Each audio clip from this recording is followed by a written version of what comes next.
In today's video, we're going to be ranking every single trait in SpongeBob Tower Defense, so let's begin. I've also just created the official JebloBlox community Discord server, a place to chat with like-minded people, look for trades, and potentially even have the opportunity to play with me.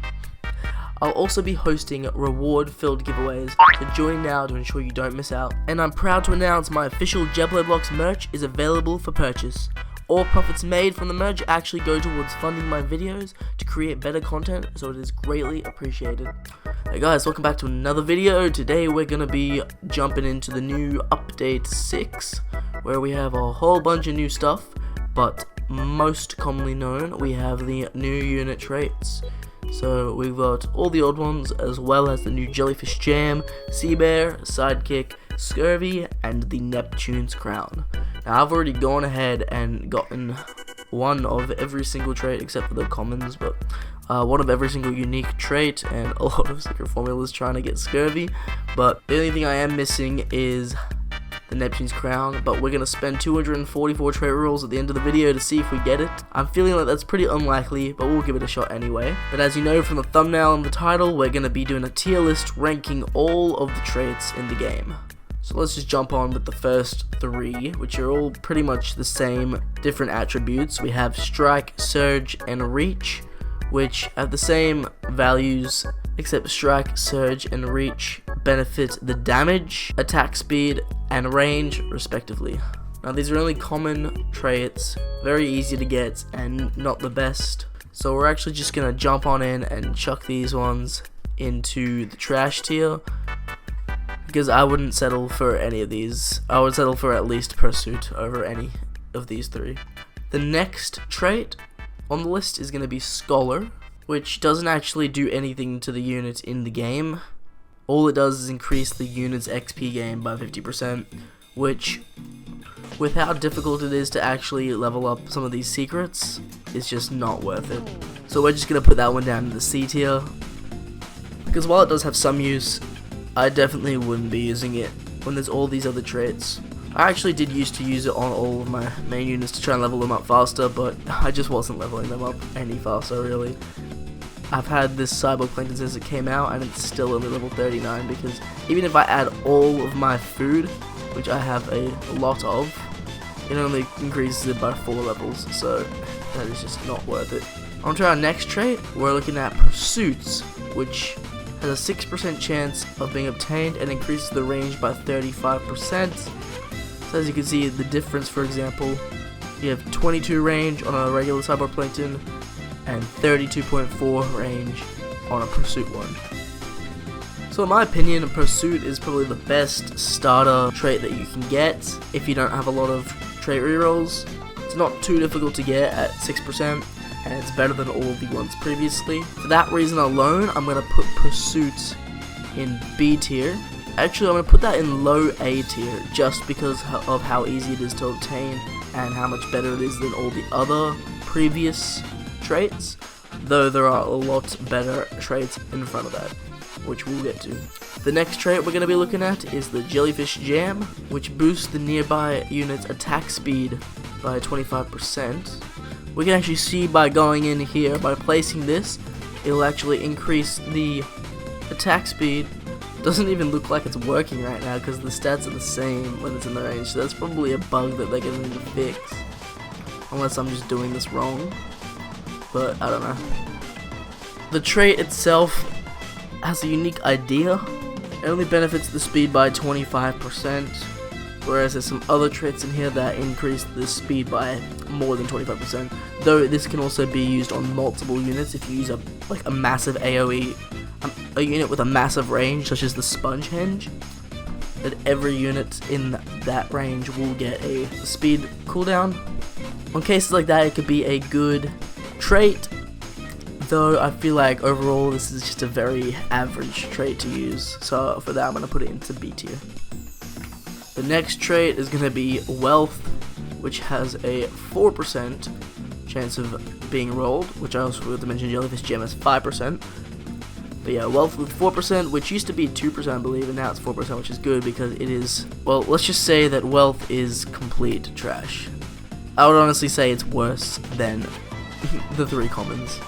There is not a single good thing about wealth. Units are so easy to upgrade, and 25% is just not worth it. It is not a lot. If it was like higher than that, then maybe, but even then, still probably not, just because the units in this game are very easy to upgrade. But moving on from that, we have Sea Bear, which has a 2% chance of dropping, and it heavily increases the damage of units, though it suffers a huge range coverage and slower attack speed. So it has the highest damage buff in the game, but that comes at a price of slower attack speed and less range. So if we look at that on our secrets here, we got a basic one with 1300 attack, whereas Sea Bear will make it do 3400 attack, which is more than double, which is really good, especially if you get at max level. However, with a 1.5 attack speed and 22 range, this gets lowered to 2.3 attack speed and 5.5 range, which I'm just realizing now the range is absolutely awful. Looking at this now with the range, it can't even cover this area, but I feel like if I upgrade it, it's gonna be better. So let's just get this to max level real quick. But right now that is, yeah, that's terrible.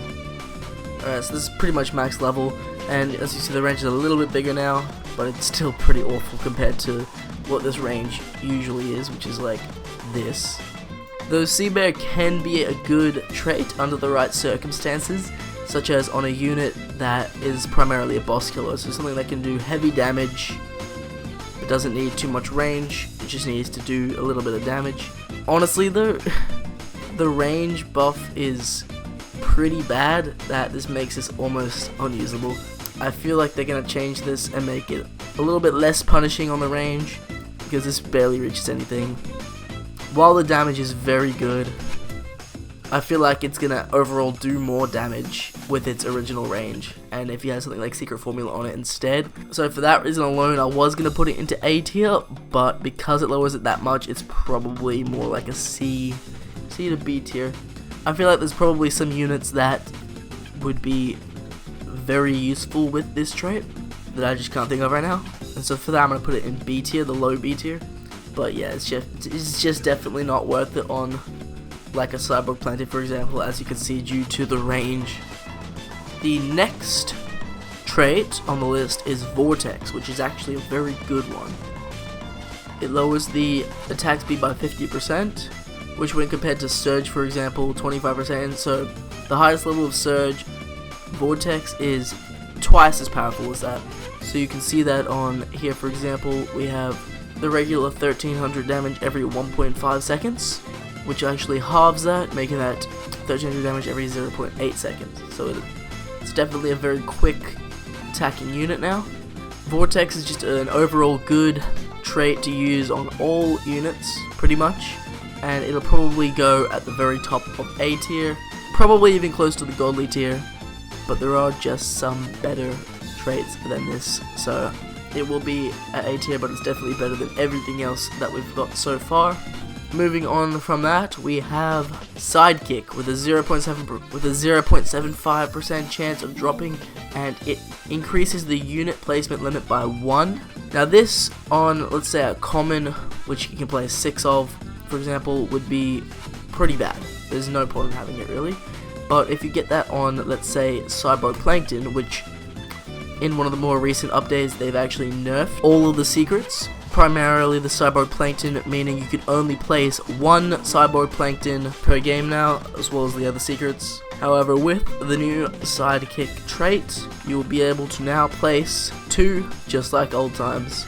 Now imagine pairing this with something like the Spongehenge, which has amazing damage in AoE, or even the Dream Gary, where you can place 1 up the front to slow down the units for a long duration, and then another one a bit further back to continue slowing them. This paired with Mythics is alright, depending on the Mythic. Paired with pretty much every secret in the game so far, which is only 3, is a pretty amazing trait, as it allows pretty much double everything, as you can place 2 of the units. And for that, it's going to be our first godly trait. Our next trait on the list is none other than a Secret Formula, which you'd all be very familiar with, as it's been in the game since the game's release, which I believe used to have a 0.5% drop rate, but now it's a 0.25%, so it's actually harder to get Secret Formula now. Regardless, Secret Formula massively boosts every stat. It increases the damage by 50%, which is twice as good as Strike, increases the range by 50%, which is stronger than Pursuit, and also the attack speed by 50%, which is the same as Vortex. So Secret Formula is pretty much a Vortex, stronger Pursuit, and much stronger Strike, all in one, making it a very, very powerful trait. An all-rounder that is just very good with everything. As you can see, we've got basic stats on the regular one with 1300 damage, 1.5 attack speed, and 22 range. But then with Secret Formula, that becomes 2000, 0.8, and 33. So you can see it is just good. And on my main one, which is level 39, obviously the damage is better again, and the range too. So 40 range and 4200 damage. So Secret Formula is very good. I'm going to say it's probably a little bit better than Sidekick, though it's very circumstantial depending on the units that you use. Some units would be better with multiple, whereas other units would be better just being much stronger. So it's hard to decide which one goes where, but overall, Secret Formula is probably a bit better. Our next unit, being our second last one with the same percent rate as Secret Formula 0.25, is Scurvy, which is actually a bit of a joke trait because it is bad. It's pretty much the exact opposite of Secret Formula. Rather than more damage, faster attack speed, and higher range, it does less damage, longer attack speed, and less range. Comparing stats, you can see that the regular one has the 1300, 1.5, and 22. Scurvy makes that 600, 3 seconds, and 5.5, which can make a secret worse than every mythic. Now, while this is like a really fun little challenge that you can do if you get this on a whole team, this is actually the worst trait. If you end up getting this on like your last roll on something good that you want to like actually be able to play the game with, then you're going to be in a bit of pain from that one. So it's going to go at the very bottom of the trash list because that is a trait that you do not want to get if you're not trying to get it purposely. On to our final trait, which is the one that I have not been able to get out of everything. I got everything on my secrets except for the Neptune's crown, which actually permanently gives you a second trait slot. Now originally I was a bit on the fence on where this should go, as what if you end up getting it and then you end up getting a strike and a surge or something like that. It's not good. And then if you roll it away, then you just lose it. But since the update came out, it actually explains a bit more that it is permanent. So once you get it, you permanently unlock 2 trait slots, and you cannot roll 2 of the same trait as well. On top of all that, you can continue re-rolling them until you get, let's say you get Secret Formula on one and then something bad on the other one. You can actually lock in the Secret Formula or whichever good trait you get, and then for an extra cost, which I'm guessing would be like, for example, 2 trait re-rolls, you can continue rolling until you get something else that's good. So you can end up getting Secret Formula and Sidekick, which would put 2 of the best traits together, making it the most powerful unit in the game if it's on a good unit. And so for that reason, Neptune's crown is the best trait in the game, though it has a very, very low percent rate of 0.01. And we're going to go ahead and spend the rest of our 244 trait rerolls trying to get this, though I feel like it's going to be very unlikely. Let's just get a spare secret Cyborg Plankton out, pop this one on here, and spend our 244 trait rerolls trying to get it, or at least seeing what we can get with it. So let's go.